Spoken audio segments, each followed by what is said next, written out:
જૂની અદાવતને લઈને તળાજાના શીખ દંપતી પર 4 શખ્સોએ જીવલેણ હુમલો કર્યો। ભાવનગર જિલ્લાના તળાજા શહેરમાં રહેતા સરદારજી તેની પત્ની સાથે પાલિતાણાથી બાઇક લઈને તળાજા પરત જઈ રહ્યા હતા ત્યારે સિહોરના 4 હુમલાખોરોએ દંપતીને રસ્તા વચ્ચે આંતરી તલવાર, છરી, પાઇપ જેવા હથિયારો વડે હુમલો કરી જાનથી મારી નાખવાની કોશિશ કરી ફરાર થઈ જતા ઇજાગ્રસ્ત દંપતીને સારવાર માટે ભાવનગરની સટ્ટી હોસ્પિટલમાં ખસેડવામાં આવ્યા હતા। સમગ્ર બનાવ અંગે જાણવા મળતી વિગતો અનુસાર તળાજા શહેરમાં રહેતા અનેક ગામડાઓમાં ભૂંડ પકડવાના વ્યવસાય સાથે સંકળાયેલા સરદારજી સતનામસિંહ ગુરુચરણસિંહ બાવરીને થોડા વર્ષો પહેલાં સિહોરમાં રહેતા અને ભૂંડ પકડવાના વ્યવસાય ધરાવતા તેની જ જ્ઞાતિના શખ્સો સાથે માથાકૂટ થઈ હતી। આર્થિક મામલે થયેલ ઝઘડા સંદર્ભે અગાઉ પણ પોલીસ કેસ થયા હતા। તે દરમિયાન આજરોજ સરદારજી સતનામસિંહ ગુરુચરણસિંહ બાવરી તથા તેની પત્ની રોશન કૌર સવારે તળાજાથી બાઇક લઈને પાલિતાના સતનામસિંહના ભાઈ ભાભી 5 વર્ષ પહેલાં મૃત્યુ પામ્યા હોય તેમની વર્ષી નિમિત્તે પાલિતાણા આવ્યા હતા અને સાંજે બાઇક લઈને પરત તળાજા જઈ રહ્યા હતા ત્યારે તળાજા પાલિતાણા રોડ પર આવેલ ડેમ ચોકડીથી આગળ સિહોરના 4 શખ્સો કાર લઈને સતનામસિંહની બાઇકનો પીછો કરી બાઇક પાછળ પહોંચ્યા હતા અને કારથી બાઇકને ટક્કર મારી દંપતીને રોડ પર પછાડી દેતા સતનામસિંહ જીવ બચાવવા ઊભો થઈ રોડ કાંઠે આવેલ વાડીમાં ભાગતા હુમલાખોરોએ તેનો પીછો કરી વાડીમાં આંતરી પાઇપ, તલવાર, છરી વડે હુમલો કરતા સતનામસિંહની પત્ની રોશને પતિને બચાવવા માટે રોડ પર દેકારો કરતા લોકોના ટોળા એકઠા થયા હતા જેમાં એક હુમલાખોરે દેશી તમંચા જેવું હથિયાર કાઢી સતનામસિંહ સામે તાકીને તેને ભડાકાઈ દેવાનો પ્રયત્ન કર્યો હતો પરંતુ લોકોના ટોળા એકઠા થતાં હુમલાખોરો ગન ફાયર કરવાનું પડતું મૂકી જતા સતનામસિંહને તથા તેની પત્નીને જાનથી મારી નાખવાની ધમકી આપી ફરાર થઈ ગયા હતા। જ્યારે ઇજાગ્રસ્ત પતિ પત્નીને સારવાર અર્થે પ્રથમ પાલિતાણા સરકારી હોસ્પિટલમાં ત્યારબાદ વધુ સારવાર માટે ભાવનગર સટી હોસ્પિટલમાં રિફર કરવામાં આવ્યા હતા। આ અંગે પાલિતાણા પોલીસ સ્ટેશનમાં હુમલાખોરો વિરુદ્ધ ફરિયાદ દાખલ કરવા તજવીજ હાથ ધરી છે।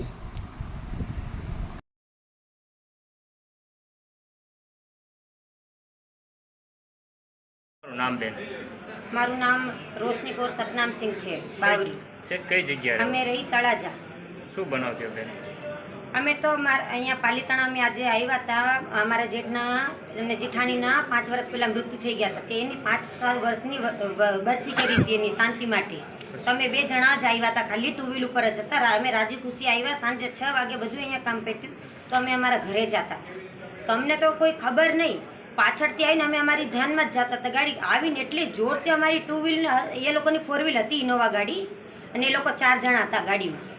અમને ત્યાં તો ખબર નથી કે પાછળ કોણ આવે, આપણને કોણ ખબર। અમે 2 જણા બોલતા બોલતા આગળ અમારા ધ્યાનમાં જતા હતા અને પાછળથી આવીને ગાડીને એવી ટક્કર મારીને તો હું બહુ ઉલડીને ગાડીની સાથે ઘામાં અને આ પડી ગયા નીચે અને ઘસાઈને હું બહુ સુધી આગળ ગઈ, મને બી વાગ્યું પગમાં ને બધે, હું પડી ગઈ। પછી હું પાછળ ફરીને મેં જોયું કે મારા ઘરવાળાને કેટલું વાગી ગયું, તો મેં જોયું ને તો અહીંથી 4 ગાડીમાં 4 માણસ ઉતરી ગયા અને એની પાસે બધા હથિયાર હતા। શિવર રહે છે, એકનું વીરસિંહ હરનામસિંહ કલાણી નામ છે, એકનું દેવસિંહ હરનામસિંહ કલાણી નામ છે, 2 સગા ભાઈ છે બરોબર। અને જંગલનો રસ્તો જોઈને એમને ઠોક્યા હતા। અહીંયા કોઈ હતું નહીં, એક ખાલી વાડી હતી, એક ઘર જેવું હતું ને એક જ વાડી હતી, એને જગ્યા જોઈને અમને ઠોકે, અહીંયા આસપાસ કોઈ હોય। પછી આ પડી ગયા ને, અમારી પાસે કાંઈ હતું નહીં સાહેબ। એ લોકો ભાગ્યા, એની બધાની પાસે હથિયાર હતા।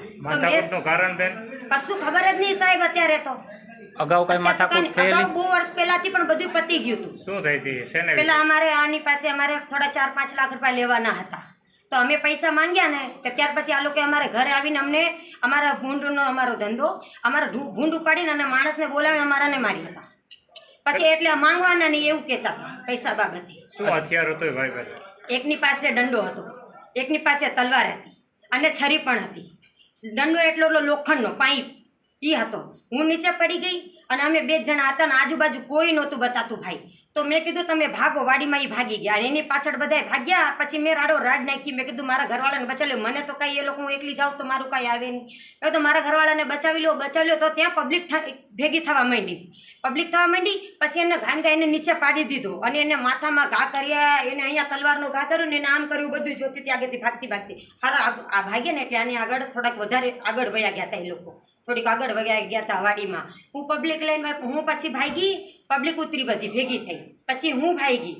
હું ક્યારે ભાગી? જ્યારે આ નીચે પડી ગયા ને એક છોકરાએ ગન કાઢી. પછી મેં કીધું એ બધા આવ્યા, તું મારતો નહીં મારતો.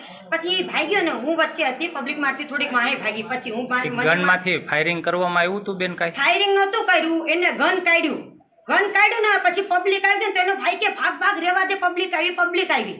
એ પછી એનો મોટો ભાઈ બોલ્યો ને, નાના હાથમાં ગન હતી, ભાગ પબ્લિક આવી. પછી એને એવું કીધું કે પબ્લિક આવી ને પછી એ લોકો ભાગવા માંડ્યા. મારી સામે ગન તાણી ભાગતા ને એટલું બધું ધ્યાન નહીં. બંદૂક હતી એમની પાસે, કઈ ભૂંગળી જેવી આગળ. એનું શું નામ હતું? ગન હતી એ ભાઈ? એક દેવ ને વીરની હાથમાં હતી, નાનાની હાથ વચ્ચે 2 નંબર નાના હાથમાં. આ બનાવ કઈ જગ્યા બન્યું? પાલીતાણાથી થોડીક આગળ ગામડું છે અહીંયા ના, થોડીક આગળ મને નામ નથી ધ્યાન. અત્યારે ટેમવટી. કોને અત્યારે ઈજા થઈ છે? અત્યારે મારા ઘરવાળાને થઈ છે. બીજા કોઈને થઈ છે બેન? બીજા કોઈને નહીં. મને થોડું વાગ્યું છે, હું ગાડીમાં ચડે ને પેલા એક્સિડન્ટ કર્યો, બહુ ઘાયમ મારી ગાડી પાડી દીધી. તમે કે પેલા સારવાર લઈને આવ્યા છે કે ડાયરેક્ટ પાવ? હા, અમે ગયા ને, અમે અહીંયા જઈને કેસ કરાવ્યો. આપણે કઈ જગ્યાએ? પાલીતાણા. ત્યાંથી પાલીતાણા નજીક પડે. આદમીને બહુ વાગ્યું હતું મારા ઘરવાળાને. તો ગાયમ ગામે એમ્બ્યુલન્સ બોલાવી અને અમે પાલીતાણા ગયા. મેં બધું લખ્યું પાલીતાણામાં. પણ જો સાહેબ હું તમને એક વાત કહું, મેં પાલીતાણામાં બધું લખાયું. એ સાહેબ ગનનું કે નથી લખતા. કેમ નથી લખતા? જ્યારે હું કહું છું કે મારી ઉપર બંદૂક તાણી છે અને આની સામે પણ એ લોકો જ્યારે પડી ગયો ને પહેલા હાથાપાઈ થઈ, આને પણ આમ તેમ કરી, હાથ પગ એની પાસે કઈ હથિયાર નહોતો. પછી એ લોકો ગન કાઢી, પણ અહીંયા પબ્લિક પોગી ગઈ. સમજા તમે? મારી પાછળ. પછી મેં કીધું મારતો નહીં. એ ફરી વળ્યો ને તેને મારી સામે ગન કરી. પછી પબ્લિક આવી ગઈ ને મેં કીધું ઊભો રહે. તો પબ્લિક આવીને પછી ઓલા ભાઈએ કીધું એને કે હાલ ભાગ રહેવા દે. પછી એને ગનનો ફાયરિંગ ન કરી. નકર આને તોય મને જાતો દોડતો મને કહી ગયો કે મારી તો આને જાનથી નાખવાનો જ છે. અને 4 મહિના પહેલા સાહેબ મારા ઘરે આવ્યા. આ જ લોકો, આ બીજો કે બનાવ બન્યો. 4 મહિના પહેલા આ લોકો મારી ઘરે આવ્યા. તળાજા, હું તળાજામાં રહું છું. તળાજામાં આવ્યા અને તળાજામાં પણ આ લોકોએ મારા આની વાટે પણ ઉભા રહ્યા. અમે ઘરની અંદર, તમને ખબર નહીં, મારો દિયર બિચારો બાઇક લઈને બહાર ગયો. મારા દિયરને આ લોકોએ મારુતિ લઈને, અને એ 2 વ્હીલ ઉપર હતો, એને બહુ ઠેક બસ સ્ટેન્ડ સુધી તગાડ્યો. એની માથે ગાડી નાખી દીધી. અમે કેસે કર્યો, પણ આ લોકો 1 કલાકમાં આવીને છૂટીને વયા ગયા. અમે કીધું જો અમને મારી નાખશે. તમારી માંગ શું છે?